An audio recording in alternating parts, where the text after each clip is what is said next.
Adekunle was a young man from Ibadan who believed that good news was something you should always share. He was raised on his mother's gentle proverbs and his father's quiet lessons about hope, and like so many others, he dreamed of a life that wasn't just about endless waiting. Then, late one night, a mail arrived, and a mail that would change everything. Canada visa approved. His hands shook as he read the words over and over. Canada. The word itself felt like a promise. It meant opportunity. It meant seeing snow for the first time, something he'd only ever witnessed in movies. It meant classrooms with stable electricity, a future where he could finally help his family, and a chance to rewrite his own story. But Adekunle didn't tell everyone. He knew to be careful. He told only one person, his best friend, Sola. They had been inseparable since they were kids. They'd shared secrets, sandals, and dreams under a big mango tree behind Sola's father's shop. If anyone in the world could be trusted with this incredible news, surely it was Sola. When Adekunle whispered the words, Sola just stared at him for a long moment, and then a wide smile broke across his face. "You deserve this, my friend," he said. "We have to celebrate." The celebration happened 2 nights later in a small compound under dim lights. A few old friends gathered, boys who once chased footballs in the dust together, now chasing luck and survival. Drinks were poured, stories were told, and jokes were made.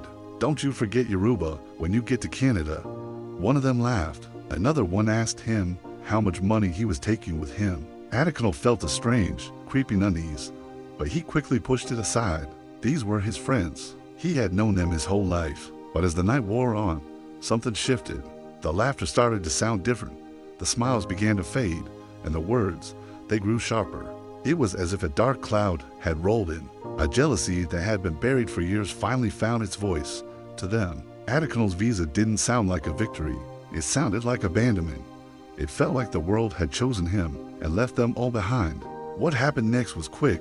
It was senseless. It was fueled by a toxic mix of anger, envy, and fear. By the next morning, the compound was eerily quiet. Adekunle's dream of Canada, his dream of a new life, ended right there. It was left unfinished, just like the bag he had already started packing by the door. The news spread through the streets like a fire. The sound of his mother's cry broke the morning calm. Sola did not attend the burial. Later, people said many things. They whispered cautionary tales to their children. "Keep your success private. Be careful. Jealousy is a dangerous thing. Not everyone who smiles with you is clapping for your breakthrough." But none of those words, none of those warnings could bring Adekunle back. Only the old mango tree remained, a silent witness, remembering the little boys who once sat beneath its shade, promising each other they would build a better future together. They never imagined that one of them would live to see it, and the other would never even get the chance to leave. This story is a powerful reminder that sometimes the greatest wisdom is knowing when to celebrate in silence. Protect your dreams, because not everyone wants to see you fly. Thank you for listening. Please remember to subscribe for more stories like this.